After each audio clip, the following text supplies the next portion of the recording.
Ja, hallo und herzlich willkommen zu unserem neuesten und wohl auch letzten Video in diesem Jahr. Ja, wir haben jetzt den 29. Dezember und es gibt jetzt nur noch 2 Tage später, wo man noch ein Video aufnehmen könnte, aber wir machen es mal heute. Ja, genießen die ruhigen Tage dazwischen für gerade solche Sachen. Genau. Ja, worum soll es gehen in diesem Video? Einmal wollen wir erläutern, warum wir nicht in Spanien überwintern. Und wir wollen so einen kleinen Rückblick geben auf unser Jahr 2025. Es war doch erstaunlich, wo wir überall gewesen sind. Und Ja. wenn ich nicht so ein kleines Reisenotizbuch führen würde, Dann würde mir das gar nicht mehr alles hätte eingefallen. ich auch das eine oder andere Ja, auf jeden noch mal Fall. übersehen, muss ich ehrlich zugeben. Ja, das war voll von Höhen und Tiefen privater Natur. Aber wie gesagt, alles behält man gar nicht so. Auch die Reihenfolge sind manchmal schon im Kopf durcheinander. Ne? Nee, absolut. Ich meine, wir haben in diesem Jahr, gut, fangen wir damit an, mit dem Jahresrückblick, wo wir überall gewesen sind. Genau. Ja, da muss ich aber wirklich hier mein kleines Büchlein nehmen, denn wir waren Anfang März bis fast Ende März waren wir am Gardasee unterwegs. Dann sind wir von Mitte April sind wir mal eine Woche mit 3 Enkelkindern auf einem Camping in den Niederlanden, Camping Sandstove gewesen. Den hatte ich nämlich schon fast wieder vergessen. Ich auch. Dann sind wir von Anfang Mai bis fast Ende Mai in Norwegen gewesen. Da wollten wir eigentlich länger bleiben. Ja. Dann kam allerdings der tragische Tod meines Bruders dazwischen Ja. und wir haben die Reise abgebrochen. Das heißt, wir sind durch Dänemark, Schweden, Norwegen, Finnland, Schweden und dann schnell wieder zurück. Ja. Waren also nur Das gut, war keine Reise, das war sozusagen einfach eine Durchfahrt. leider Gottes. Wir haben da nirgendwo großartig, wir haben nur zum Übernachten angehalten, weil wir doch möglichst... Der Rückweg. Ja, Ja, am Hinweg haben wir noch einiges gesehen. ja. Ist auch ein fantastisches Land, Norwegen, Schweden schließe ich damit ein. Also da werden wir bestimmt noch mal hin, aber man nimmt sich so viel vor und es gibt so viele schöne Länder in Europa. Ja, und wir lieben natürlich auch ein bisschen die Sonne, aber trotzdem die Landschaft und sowas. Sagt man ja immer, in Norwegen ist im Sommer die Hölle los. Das finde ich leider schade, aber so Dänemark und Schweden und mal sehen, wo uns die Reise in unserem Leben noch hinführt. Ja, Ne? ich liebe meine, ja auch eher soll die nichts Wärme und nichts den ausschließen. Süden. Ja, wir sind allerdings danach, also vom 26.06. bis zum 15.07. waren wir in der Bretagne unterwegs. Super schön, hat Ja, uns traumhaft. ganz klasse gefallen. Ja, sehr Ja. schön. Also das ist auch ein Abschnitt, wo wir gerne noch mal hinfahren würden. Dann waren wir von Mitte September bis Ende Oktober in der Camargue, Ja, Südfrankreich. also einer meiner Lieblingsorte. aber einer auch der schönsten Reisen in diesem Jahr, weil Da ist mal nachdem- nichts Dramatisches dazwischen gekommen. Ja, die Bretagne-Reise haben wir ja auch abgebrochen, weil meine Schwester sich kompliziert das Bein gebrochen hatte und auch wirklich auf Hilfe angewiesen Ja, war. wir haben sie dann 7 Wochen bei uns aufgenommen, sonst wäre sie gar nicht Ja, zurechtgekommen. allerdings dann die Camargue hat dann wieder uns Ja. so ein bisschen entlohnt dafür, für die, ich sage jetzt mal, Strapazen der letzten Wochen. Also da haben wir wirklich uns sehr gut entspannt. Ja, genau. Ja, wir Auch hatten- in dem Wissen, dass das alles gar nicht so selbstverständlich ist. Ne? Dass von einer Sekunde auf der anderen vieles anders sogar laufen kann, als man selber sich erhofft hat. Natürlich, da kann immer mal schnell was passieren. Ja. Ja, und dann waren wir im November, Mitte November, noch mal eine knappe Woche mit 3 unseren Enkelkindern wieder in den Niederlanden Ja. auf dem Camping Berzebölten. Das hat auch richtig Spaß gemacht. Ja, hat alles so schön geklappt. Also Genau. man sollte sich gar nicht so viele Sorgen machen. Nee. Und vom Resümee her, also wir sind 15.610 Kilometer gefahren in diesem Jahr. Hätten wir jetzt auch nicht ganz gedacht, dass es ganz so Nee, viel sind. absolut Hat sich nicht. aber jetzt ja auch auf das Jahr verteilt. Ist dann auch mit den Kosten alles im Rahmen. Ja, und im Internet, also auf YouTube, war ich jetzt auch nicht so untätig. Ich habe nochmal nachgesehen. Ich habe also 43 Shorts hochgeladen und 29 Videos. Ach, das wird langsam zum Dieses wird jetzt dann Professionellen. das 30. Also, Ja, genau. also, ja, und somit kann ich dieses jetzt weglegen und brauche es im Moment nicht mehr. Ja, und da sind wir eigentlich auch schon bei dem Grund, warum wir nicht in Spanien überwintern, wie so viele. Also, Ja. was heißt so viele? Ich meine, das sind eigentlich die Videos auch, glaube ich, die auf YouTube sehr gut angeklickt werden, wenn es heißt, wir überwintern in Spanien. Da wollen alle wissen, boah, wie klappt das, oh, ist das schön und ach, das würde ich auch gerne. Ich muss ehrlich zugeben, mit unserem ersten Wohnmobil, da war ich auch noch berufstätig, da hatte ich mal so den Gedanken, Mensch, so überwintern in Spanien, das wäre ja auch toll. Wenn man so nach Weihnachten dann losfährt und da schön in der Sonne. Das hat sich aber dann mit unseren Enkelkindern wieder relativiert. Oder da hat sich dann meine Meinung oder unsere Meinung sowieso geändert. Ja, wir wollen ja auch was von den Enkeln haben. Also wir lieben unsere Kinder und wir lieben unsere Enkel und so, ja, alle paar Monate muss ich da auch Kontakt zu haben. Und ich möchte eigentlich, dass die Enkel sich auch in späteren Zeiten mal freudig an uns erinnern und was wir alles so mit denen erlebt haben und was wir alles mit denen machen. Und es ist natürlich auch eine kleine Entlastung für die Eltern mal, dass sie auch noch mal so Zeit für sich haben. Oder so viel Urlaubstage hat kein berufstätiger Mensch, wie die Kinder schulfrei haben. Nee, das stimmt. Ja, und wie ihr jetzt ja gerade vorhin gehört habt, waren wir ja schon einige Wochen, insgesamt auch einige Monate unterwegs. Aber es zieht einen dann doch mal zwischendurch wieder zurück, um auch den Kontakt zu den ganz Kleinen nicht zu verlieren, weil die Entwicklung geht ja schnell, immer ja. so schnell. So kleine Kinder sind immer sehr schnell groß. Tja, jetzt sind schon 2 in der Schule, nächstes Jahr der 3. Ja. Also man darf die Zeit nicht verpassen. Ne? Wenn sie 10, 15 sind, dann sagen, ach, Oma und Opa, müssen wir dahin. Kennt Naja, man doch. Ja. So ungefähr befürchten wir da auf jeden Fall auch. Aber ja. nein, ich brauche den Kontakt und wir haben ja auch unser Haus nicht verkauft. Ich liebe mein Zuhause. Also die Mischung ist für mich genau richtig. Ja, also auf die Idee, Hab und Gut oder Haus und Gut zu verkaufen, um ein Wohnmobil sich anzuschaffen, um darin zu leben, das käme uns jetzt überhaupt nicht in den Sinn. Wir verurteilen da auch nicht die Nein, um anderen, die das Gottes so Willen. machen. Ach nein, Allerdings auf keinen stellen Fall. wir fest, dass dann nach 5, 6 Jahren spätestens, manchmal auch eher, bei vielen die Luft raus ist und der Rückschritt dann wieder hin zu Eigentum oder Wohnung, dieses spießbürgerliche Leben vielleicht. Berufstätigkeit und so, ne, Ja, je nachdem, ob welches man jetzt Alter in man Rente hat. ist oder nicht. Ja, aber bei vielen ist dann, wie gesagt, die Luft raus und dann muss es wieder zurückgehen. Und Es ist ja auch wahnsinnig anstrengend, jede Woche irgendeinen interessanten Film präsentieren zu müssen, Ja. um auch eventuell Einnahmen daraus zu generieren. Und wir machen das einfach nur aus Spaß. Wir Genau. haben ein langes Berufsleben hinter uns, haben 4 Kinder großgezogen. Ich finde das ganz toll zu reisen, vor allen Dingen auch länger, so lange wie man will. Und man kann sagen, ach nee, ich fahre doch zurück oder ich bleibe noch. Wir sind niemandem Rechenschaft schuldig. Und wie gesagt, diese Freiheit, die genieße ich sehr. Denn beruflich mit 4 Kindern, Haus und Garten war ich auch sehr eingebunden in Terminen. Und Ralf, du warst ja auch immer erst Ja. spät abends zu Hause durch die Berufstätigkeit, sodass man da eben sich schon so ein bisschen gefreut hat, im Rentenalter vielleicht frei über seine Zeit verfügen zu können. Genau, also hier jetzt das Eigentum aufgeben oder auch diese, ja, ich sage einfach mal, Gemütliche Zuhause. Ja, auch die Sicherheit, wo viele ja dann auch drauf verzichten. Geht so ein Wohnmobil mal kaputt, ja, dann stehe ich eben da. Ne? Ich kann ja auch mal einen großen Schaden haben, nicht nur eine Reparatur. Das Ding ist ganz hinüber. Egal.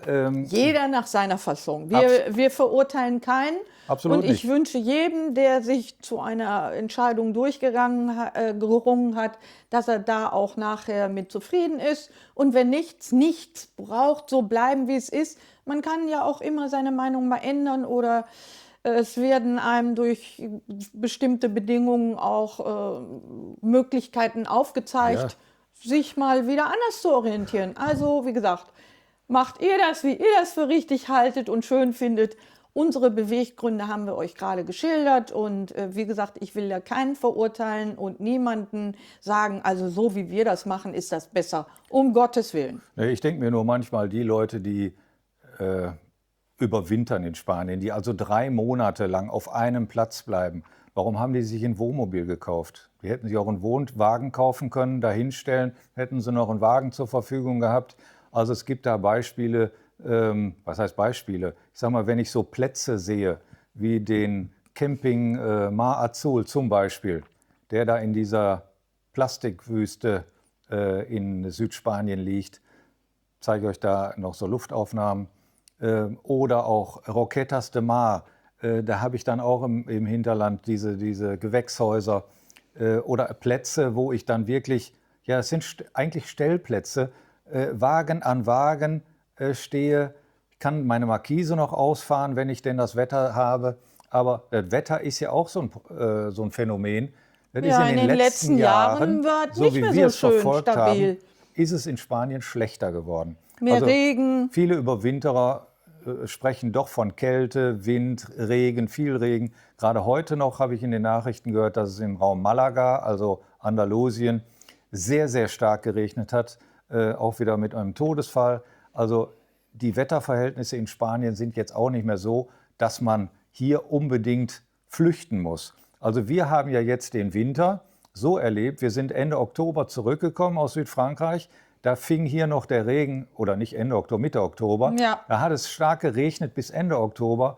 Und ich glaube, seit Anfang November hat es hier bei uns am Niederrhein Wenig. wenig bis gar nicht Ja. geregnet. Schon Wir längere hatten Zeit jetzt, Bis ja. 3 Tage vor Weihnachten hatten wir noch zweistellige Temperaturen. Wir haben sehr viel sonnige Tage dazwischen gehabt. Also, was will ich denn mehr? Das ist kein Winterwetter, aber es ist nicht kalt. Man kann sich draußen bewegen, man kann Fahrrad fahren, laufen. Da muss ich ja nicht nach Spanien, um mich da auf irgendwie so einen Schotterplatz zu stellen und ähnliche Temperaturen zu haben, die dann vielleicht um 14, 15 Grad sind, wenn ich hier 12 Grad habe. Und ich habe hier alle Annehmlichkeiten. Ja, also, Ja, wie gesagt, es ist einfach so. ich bleib dran. Ne? Ja, du brauchst das nicht, wir wollen das nicht und ihr könnt machen, was ihr wollt. Also, Ja, absolut. Ne, aber es gibt ja viele, die kein Wohnmobil haben oder sich eins anschaffen möchten und Ja. auch davon träumen, in Spanien zu überwintern. Erkundigt euch dann wirklich mal genau, ne, auf verschiedenen Kanälen. Schaut euch die Wetterdaten der Regionen mal an. Ja, also da einfach jetzt sich ja. so zu freuen und zu sagen, oh, da fahre ich hin, da fahre ich hin. ja, warum denn nicht, Freund? Also, Also, es ja. kann ja so oder so sein. Und wie gesagt, jeder sollte sich sein eigenes Urteil Ja, auch bilden. ist ja Aber man gut. sollte nicht so ganz blauäugig, im Grunde genommen willst du das sagen, Ja. dass es nicht nur toll ist. Du kannst ja auch nicht einfach dahin fahren. Du musst Nee. reservieren vorher schon. Ja. So, und wenn ich sich vorher schon festlegt und sagt, ich will da jetzt einige Wochen auf dem Platz bleiben, der kriegt da keinen Platz. Wenigstens nicht für Also so man eine kann, längere Zeit. Genau, Ne? man kann da jetzt hinfahren. Also wenn wir jetzt sagen, wir fahren jetzt morgen los, weil in Spanien ist schon seit 3 Wochen Sonne, ja, dann würden wir auf den einzelnen Plätzen vielleicht für 1, 2, 3 Tage auch mal einen Platz zwischendurch bekommen, weil immer mal wieder auch Platzwechsler dabei sind. Natürlich. Aber wenn wir sagen würden, auf dem Platz wollen wir jetzt aber 2 Monate bleiben, niente. Also dann sagen die, nee, Moment, alles ausgebucht. Ja. Ja, und nee, da bin ich jetzt auch nicht für, dass ich da jetzt irgendwie schon lange vorher reserviere, um mich da in die Reihe auf den Platz zu stellen. Also diese ganzen Stellplätze, die ich jetzt vielleicht so ein bisschen, ich will nicht sagen negativ dargestellt habe, die sind im Einzelnen gesehen toll, die bemühen sich, die haben auch gute Ja, Einrichtungen. auf jeden Fall. Also da sind wir zum Teil ja Sanitäranlagen auch und schon alles gewesen. Mögliche. Ne? Ja, wir waren dann für eben ein paar Tage nur da. Oder eine Woche. Aber ich könnte mir nicht vorstellen, da 2 oder 3 Monate zu stehen. Also, Ja, wie gesagt, die Botschaft ist jetzt angekommen. alles gut. Also das war jetzt, oder das waren die Gründe meinerseits hier, die dazu geführt haben, dass wir nicht in Spanien überwintern. Jo, ansonsten sind wir eigentlich schon. Ja, wie gesagt, wir hatten eigentlich durch unsere 2 Schicksalsschläge einen etwas negativeren Eindruck von dem Jahr. Nachdem Ralf das nochmal alles so aufgebröselt hat, wo wir denn wirklich waren, kamen doch noch viele schöne Erinnerungen hoch und wir schließen das Jahr sehr positiv ab. Trotz dieser unschönen Dinge, die auch dabei waren. Ne? Ja. Ich meine, der Verlust eines geliebten Menschen, das ist nicht so einfach wegzustecken. Nee, natürlich. Ich meine, Und auch unsere Schwägerin oder meine Schwägerin, deine Schwester, kämpft auch noch immer mit der Genesung und das ist schon auch, wo wir natürlich mitfühlen. Ja, natürlich. Ja, also solche Schicksalsschläge hat jeder vielleicht von euch auch schon mal mitgemacht oder muss man auch nicht unbedingt haben. Aber das zeigt einem dann doch mal wieder auch, wie schön das Leben sein kann, wie schön hier auch Europa ist. Also wir reisen sehr gerne. Wir müssen jetzt keine Weltreise machen. Es ist so tolle Landschaften hier in den Nachbarländern.